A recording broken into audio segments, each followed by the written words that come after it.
Kedi adam ne deydi? Mende özü emne var deydi. Var nerselerdi kadırlay bilsek, Allah жоқ nerseni ber. Kimdi жақшы kişi dep aytат. Oşoga biz aksakalарды ызаттайбыз, сыйлайбыз, төргө өткөрөбүз, учаа тартабыз, чоң жиликтерди беребиз. Эмнеге? Адам баласы качан кең пейил болсо, Allah кетпес дөөлөт берет. Анан биз көбөйткөн сайын Allah 10 эсе көбөйтүп турат. А биз бүгүн карызды бир эле нерсеге алса болот. Эмнеге? Адам баласы ар дайыма Allah бергенине разы болсо утат.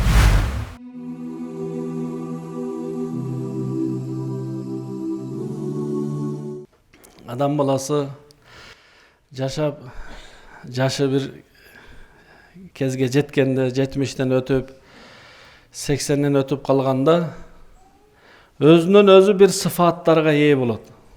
Сабырдуу боло калат.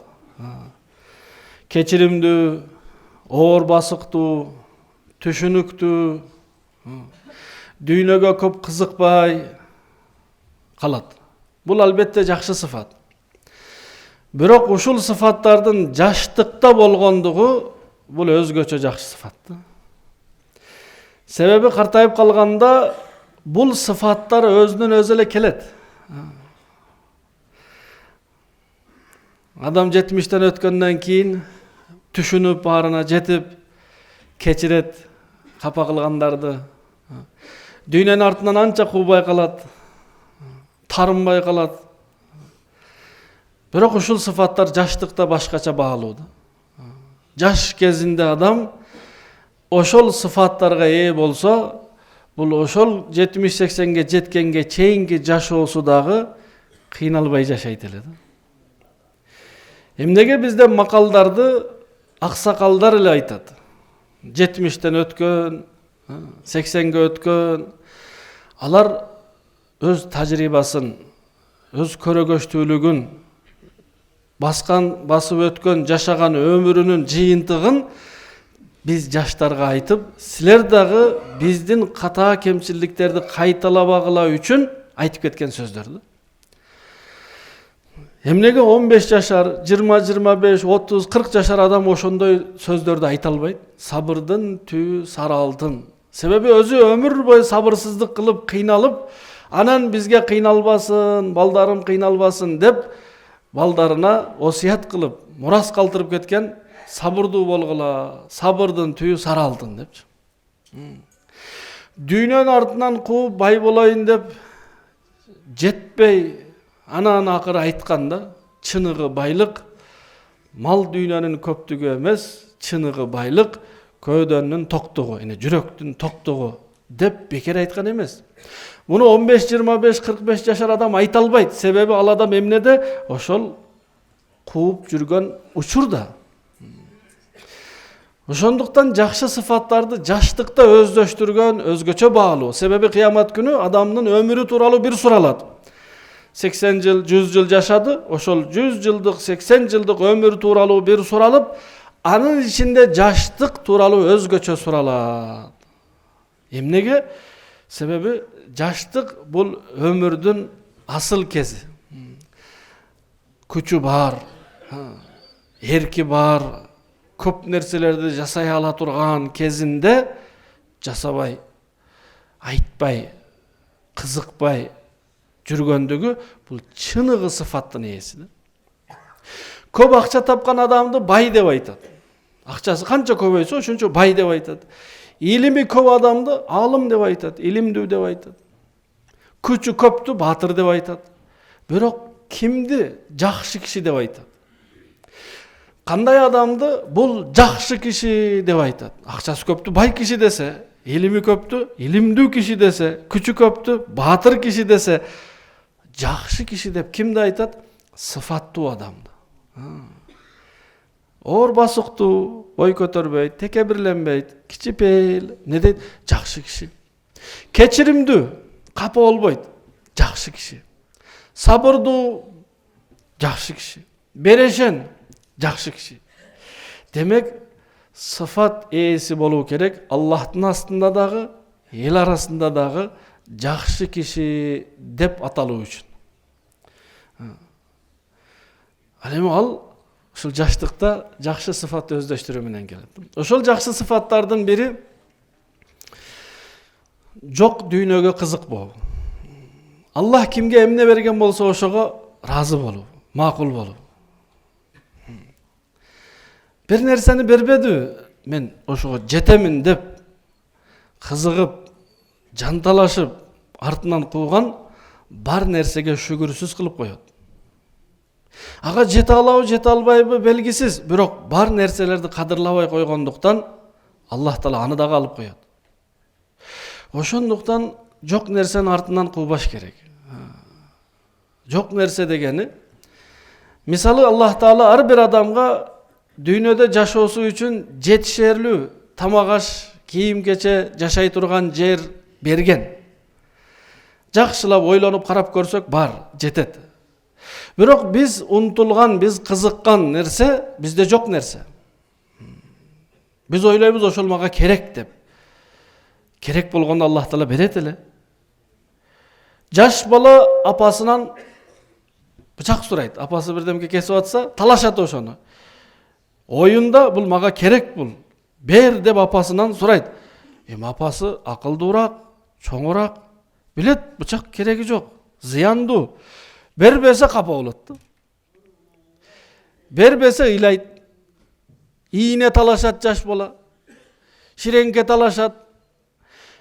Атасы, апасы билет, ширеңке, ийине, бычак, кайчы бул жаш балага зыяндуу нерсе, ошого бербейт. Анын ордуна башка нерсе берип койсо, жаш бала тарынып ыйлайт. Биз дагы ошол эле сыяктуу Аллах Тааладан бир нерсени мага ушул керек деп ойлойт. Керек эмес ал нерсе бизге. Керек болгондо Аллах берет эле. Бир адамга Аллах Таала байлык бербеди, эмнеге? Бычактай зыяндуу болгондугу үчүн, оттой зыяндуу болгондугу үчүн. Эгер бул адамга байлык бергенде, бул адам бузулуп кетет эле. Бул байлыкты көтөрө албайт эле. Ошондуктан Аллах бербесе, биз эмне дейбиз? Жок, бер дейбиз. Мага керек дейбиз. Кээ бир адамдар аябай күчтүү болгусу келет. Кичине алсызыраак. Аллах Таала эмнеге бербеди? Себеби Аллах билет бул адамга күч берсе, бул залым болуп кетет. Зулумдук кылат бул. Алсыздарды кордойт. Ошого Аллах бербеди. Сизге жакшылык, бизге жакшылык каалап бербеди. Ошондуктан кимди Аллах Таала кайсыл өлкөдө, кайсыл улуттан, кайсыл доордо, кайсыл жерде жараткан болсо ошого разы болуш керек. Эмнеге? Бул Алланын тандоосу. Отуруп алып кээ бирлер эңсейт. Алан өлкөдө жашоо жакшы экен. Демек сиз бул талкууңуз менен айтмакчысыз да, Аллах Таала билбей эле мени бул жерде жаратып койду. Өзү негизи мен баланча өлкөдө жаралганымда мага жакшыраак болот эле деген талкуу да бул. Бир 50 жыл мурда жаралып калганымда жакшы эле, жакшы заман эле. Туугандар, Аллахтын бизге тандоосун биз да тандашыбыз керек. Биз да ошого макул болуп, разы болушубуз керек. Мен разымын. Кайсыл өлкөдө Аллах жаратты, кайсыл улуттан, кайсыл уруудан, кайсыл шаарда жашоону Аллах мүмкүнчүлүк берди, мен ошого макулмун, мен да ошону тандаймын десек, жашоо жеңил болот. Жашоо жакшы болот. Жокту эңсебейчи. Эмнени Аллах берсе, демек биз ошого ылайыктуубуз. Эмнени бербеди, Аллах бизди сактап койду. Жаман көргөндүктөн эмес. Апасы баласына бычак бербейт, эмнеге? Жаман көргөндүктөнбү? Жок. Жакшы көргөндүгүнөн. Бирок аны бала кийин түшүнөт. Дүйнөдө биз бай бололу деп эле жүрөбүз, кыямат күнү байлар кедейлерден 500 жыл кийин бейишке киргенде ошондо байлыгы жоктор эмне дейт? Жакшы эле болгон экен. Бай болгонумда мынау сыяктуу катарда турат экенмин да мен дагы. Элестетиңиз, чек арадан өтүп баратканда бир адамдын жеңил эле бир сумкасы бар, экинчи адамдын өтө көп жүгү бар. Жеңил сумкасы болгон адам өтүп кетет, жүгү көп адам эмне кылат? Калып калат, эмнеге? Эсеп бериш керек. Сурайт аны, бул каяктан алдыңыз? Бул эмне? Бул кана кагазы деп. Ошондой эле кимге Аллах канча көп байлык берсе, ошончо сурайт. Бул эгер байлыкты адалдан табып, адалга иштеткен болсо, 500 жыл кийин кирет. Кедейлерге караганда байлар. Сахабалардын байларына айткан пайгамбарыбыз саллаллаху алейхи вассалам, ай сен кедей мусулмандардан 500 жыл кийин бейишке киргениңде кандай болор экен? Ошондуктан кимди Аллах бай кылса, аны орду башка. Аллах Таала ал адамга байлыкты көтөрө ала турган жөндөн берип, башкаларга жардам бере ала турган сыфат берип, анан байлык берген. Ошондуктан кимди Аллах Таала кандай деңгээлде жараткан болсо ошого разы болуу, бул Аллахка разы болуу. Бар нерселерди кадырлай билсек, Аллах жок нерсени берет. Барды кадырлай билели. Кээде адам не дейт? Менде өзү эмне бар дейт? Ден соолукчу, басып жаткан бутчу, көрүп жаткан көзчү, сүйлөп жаткан тилибизчи, иштеп жаткан акылыбызчы. Бааланбайбы? Адам баласы бүгүнкү күндө биз неамат деп, сыйлык деп, Аллахтын белеги деп сырткы нерселерди эле эсептеп калганбыз. Жок туугандар. Перзентчи, эң чоң байлык бул перзент. Канча адамдар bir перзенттүү боло албай жүрөт. Аллах Таала сизге 3-өө, 4-өө, 5-өө берип койгон. Карап көрсөк, Аллахтын бизге байлы сыйлыгы, неаматы чексиз. Ошого Аллах Таала айтат: "Ва ин таудду не'маталлахи ла тухсуха." Эгер силер Аллахтын берген бир байлыгынын, бир жакшылыгынын пайдасын санап чыксаңар, түгөтө албайсыңар.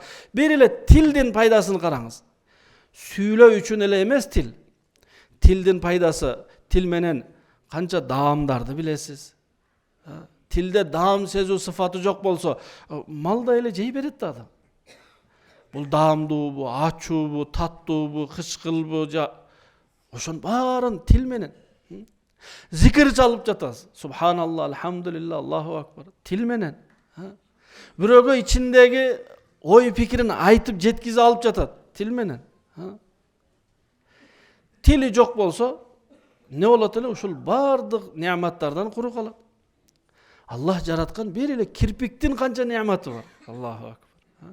Ошондуктан Аллах берген байлык, неаматтарды санап, ошолорду карап, шүгүр айтсак, биз эңсегендерди Аллах берет.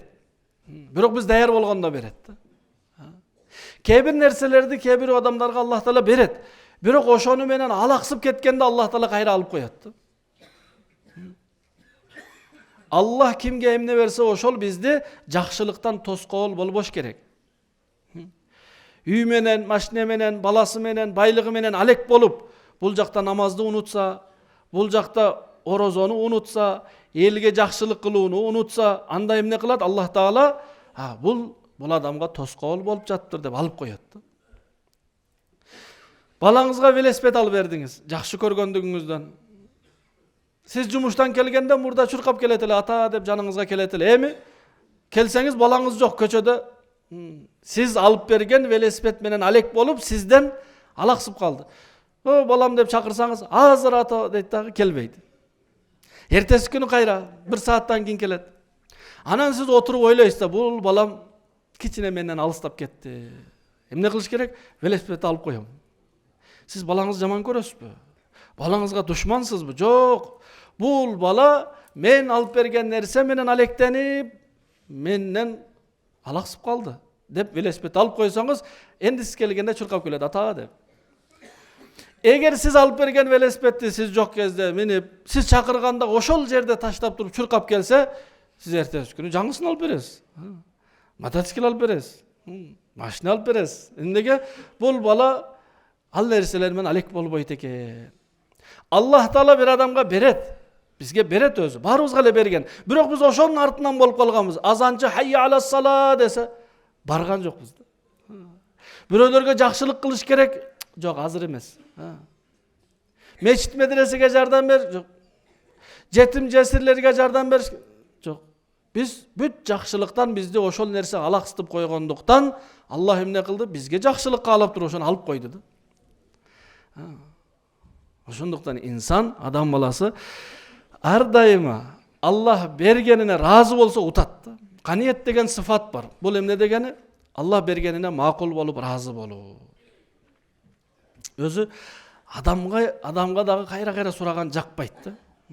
Сизден балаңыз болсун, күндө сурай берсе, ошол балаңызды көргөндө кичине кыжалат боло баштайсыз, азыр келсе кайра бир нерсе сурайт деп.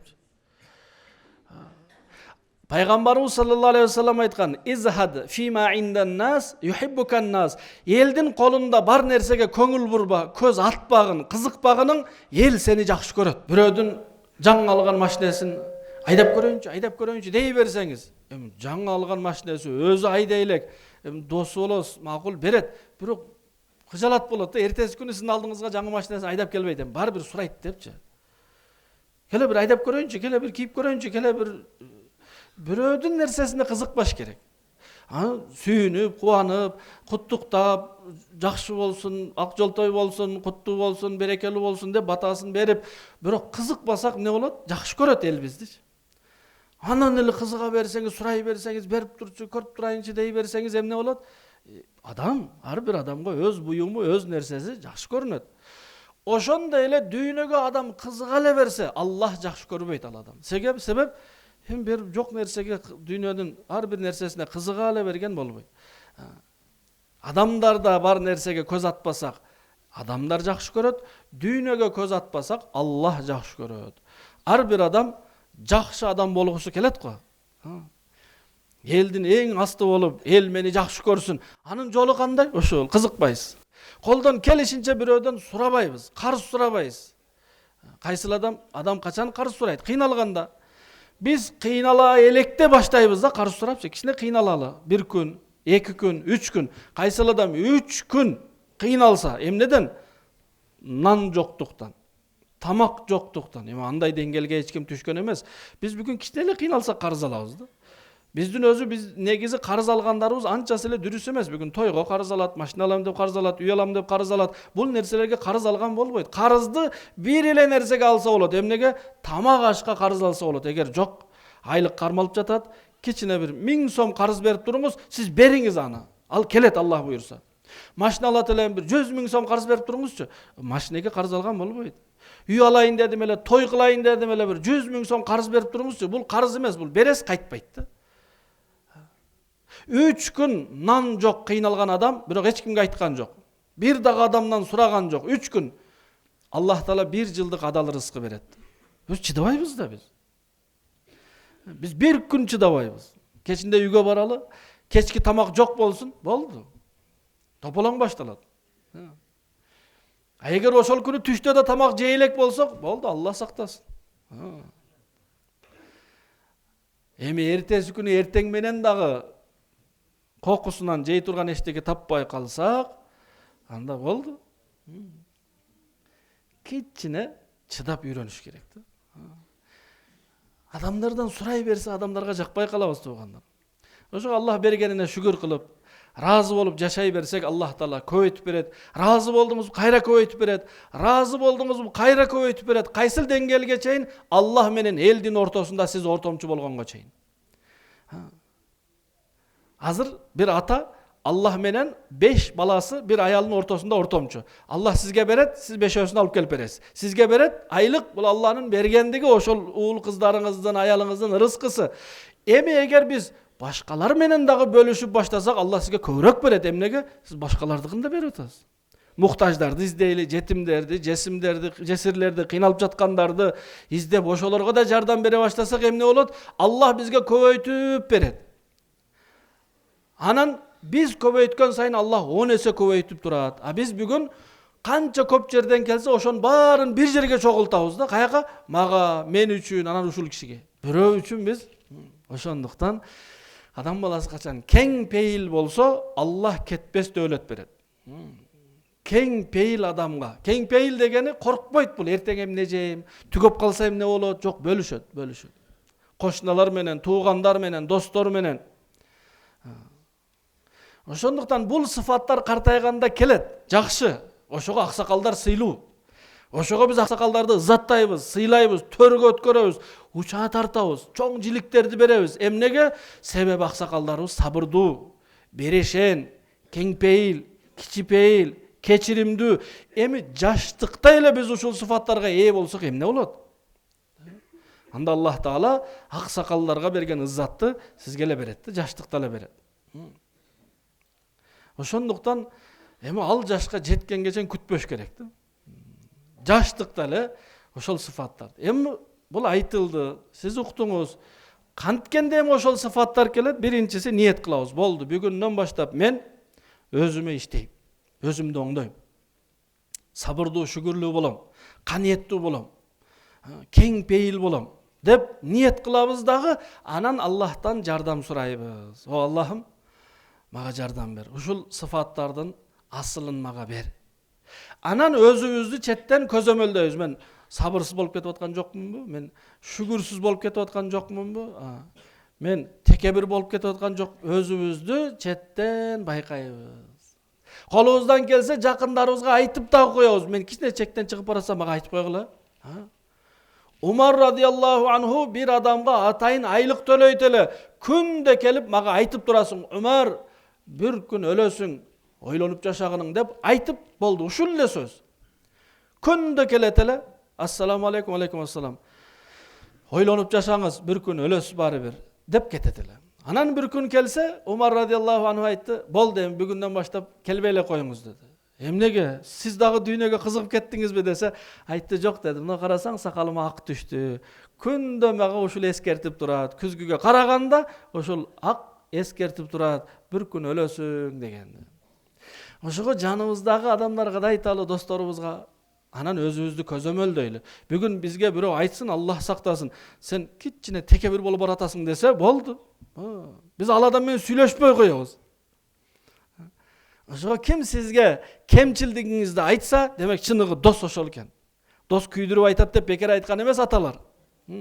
Аталар дагы жаштыгында бирөө кемчилигин айтса, наразы болуп, тарынып, капа болуп, анан картайганда түшүнгөндө ошол чынын айткан экен деп, анан бизге айтып кеткен, "Ой балдарым, дос күйдүрүп айтат, бирөө силерге кемчилигиңерди айтса капа болбогула" деп бул макалды айтып кеткен. Ошондуктан өзүбүз көзөмөлдөйлү, өзүбүзгө жакшы сыфаттарды өздөштүрүүнү ниет кылалы, Аллахтан акыйкатын сурайлы. Аллах таала баарыбызды жакшы адамдардан болууга насип кылсын. Аллах таала баарыбызга сабыр, шүгүр, кичипейилдик, кечиримдүүлүк сыфаттарын Аллахым берсин. Жаман сыфаттардан Аллах сактасын. Субханакаллахумма ва бихамдика, нашхаду ан ла илаха илля анта, настагфирука Аллахумма ва натубу илейк, бирахматика.